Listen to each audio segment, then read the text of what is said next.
2ヶ月前の診察室は、やけに白かった。白い壁、白いカーテン、白い紙。医師の口元だけが、妙に赤く見えた。さきさん、来年までとは、言い切れません。言い切れないって言葉が一番怖い。私の中の何かが、そこで止まった。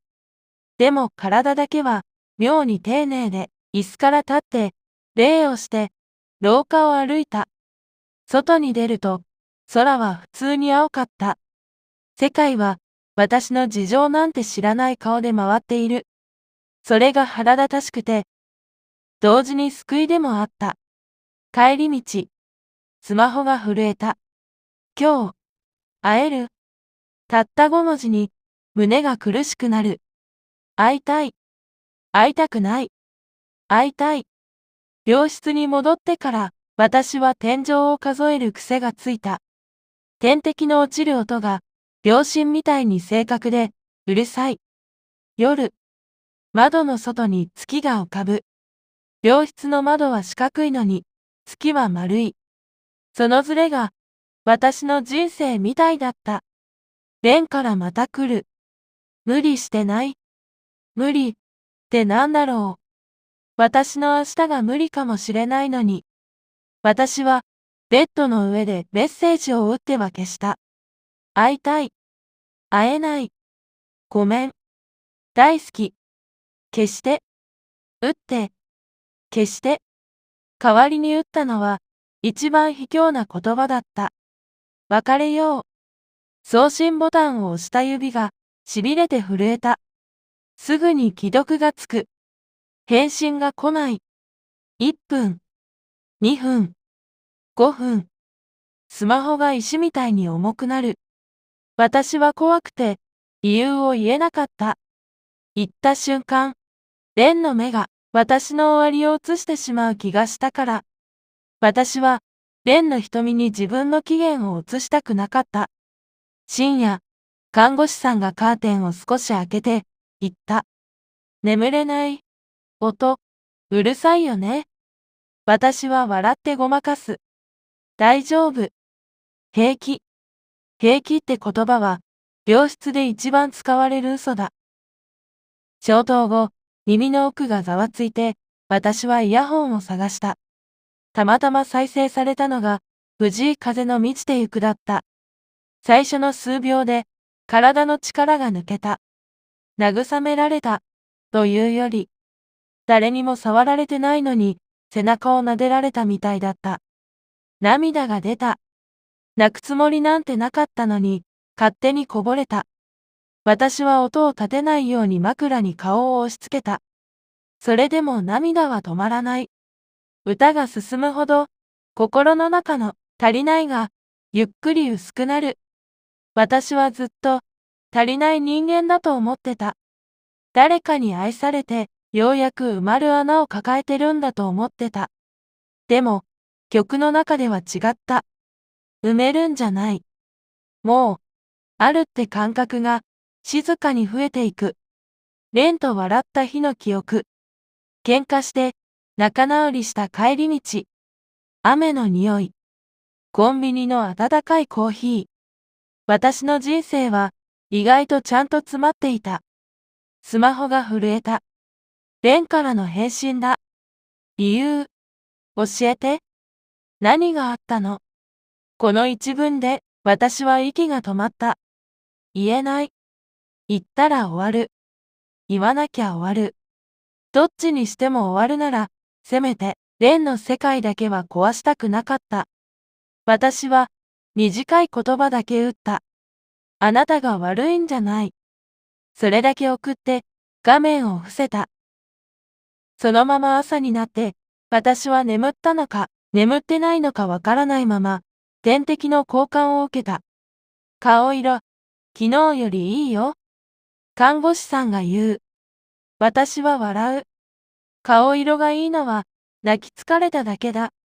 昼前、廊下が少しだけ騒がしくなった。ナースステーションの声が遠くで弾む。誰かが急いで歩く音。私は嫌な予感がして、スマホを握った。レンから着信。画面に出た名前が、心臓を締めた。出られない。出たら、声で全部バレる。私の声は、嘘が下手だ。着信は切れた。すぐに、また鳴った。切れた。鳴った。私はベッドの柵を握りしめて、呼吸だけを数えた。やがて着信が止まる。代わりに、メッセージが来た。今、病院のロビーにいる。一瞬、世界が白く飛んだ。どうしてここがわかったの？私が必死で隠した場所が一番簡単に見つかってしまった。続けて、もう一通。合わせて、5分でいい。怒らない。怒らないって何？怒ってほしい。怒られた方が分かりやすい。優しくされたら、私は崩れる。私は布団の中で震えながら画面に文字を打った。来ないで。打って、消した。今は無理。打って、消した。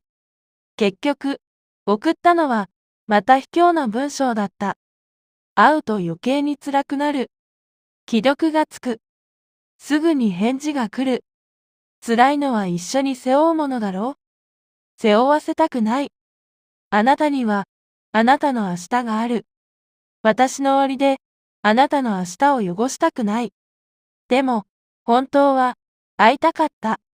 たった5分でいいから、手を握って、いつもの声で名前を呼んで欲しかった。そんな欲しいが、胸の奥で暴れた。私は、ベッドから起き上がった。点滴のチューブが、私を現実に引っ張る。歩くのが少し怖い。それでも、私はスリッパを履いた。廊下の窓から、ロビーが見える位置まで行く。白い床の上に、人が行き来している。その中に、レンがいた。いつもより髪が乱れていて、コートのボタンを半分だけ止めている。焦ってきたんだろう。周りの空気と噛み合ってない。レンだけ、別の季節を背負っているみたいだった。私は、窓枠に手を置いた。ガラス越しに、息が曇る。レンが、ぐっと顔を上げた。多分、気配でわかった。目が合う。それだけで、泣きそうになる。レンはすぐに走ってこようとして、途中で立ち止まった。受付で止められたのか、規則を思い出したのか。その場で、拳を握りしめて、私を見上げる。口が動いた。ガラス越しで声は聞こえない。でも、読めた。さき。一度だけ。名前を呼んだ。私は、手を挙げた。来ないでの合図じゃない。見えてるよの合図。ここにいるよの合図。レンが、スマホを取り出す。すぐに、私のスマホが震えた。通話。出た瞬間、声が割れそうで怖かった。だから私は、最初に言った。怒らないで。自分でも笑ってしまう。怒らないで、なんて、逆だ。レンの声はいつもより低かった。怒らない。ただ、理由を教えて。理由は言えない。言えないなら、今すぐ別れ話は成立しない。成立するよ。しない。子供みたいな言い合いが、苦しくて、愛おしい。沈黙が落ちた。ロビーの人の声が、遠くでざわめいている。レンが、急に言った。痩せたな。その一言で、私は、終わった。我慢していたものが、全部溢れた。ごめん。ごめんじゃない。会いたい。会ったら、私、嘘つけなくなる。嘘つくな。つくしかない。じゃあ、正直に言え。怖いの。それだけが、精一杯だった。レンはしばらく黙って、やがて息を吐いた。俺が怖がると思ってる？違う。あなたの明日が怖くなるのが嫌。明日なんて、最初から怖い。お前がいない明日が一番怖い。その言葉は、メスのように鋭くて、でも温かかった。私は唇を噛んだ。言ってしまえが、喉まで来た。医師の言葉も、来年の話も、全部吐き出してしまえば楽になる。でも、私は知っている。それを言った瞬間、蓮の時間が変わる。笑い方が変わる。眠り方が変わる。未来の景色が、私の病室色に染まってしまう。私は、別の言葉を選んだ。一番、ずるい言葉。一番、私の願いに近い言葉。お願いがある。蓮の声が少しだけ揺れる。何？私のこと、無理に覚えていなくていい。は？忘れていい。染まらなくていい。何言ってんだよ。香りだけ。香りみたいなものだけ。覚えてて。言った瞬間、自分でもわかった。これ、別れの言葉だ。もう戻れない言い方だ。蓮の呼吸が荒くなる。ふざけんな。忘れられるわけないだろう。忘れられないなら、せめて、笑ってて。笑えるわけない。笑える。あなたは、笑える。根拠は？あなたが、そういう人だから。蓮が、何か言い返そうとして、言葉を飲み込んだ。ロビーの天井を見上げるように、目を伏せた。その瞬間、私は初めて蓮の涙をこらえる顔を見た。私は通話のまま、イヤホンを少しだけ耳に押し当てた。さっきから頭の中で鳴っている曲が、また聴きたくなった。満ちてゆくの静けさがないと、私は崩れてしまう。ねえ、蓮。何？今夜も、月が見えると思う。だからなんだよ。月ってさ、誰が見ても同じ形で、そこにあるでしょ？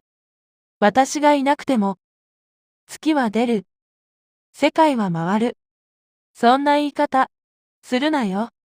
ごめん。でもね。お願い。お願い。やめろ。幸せでいて。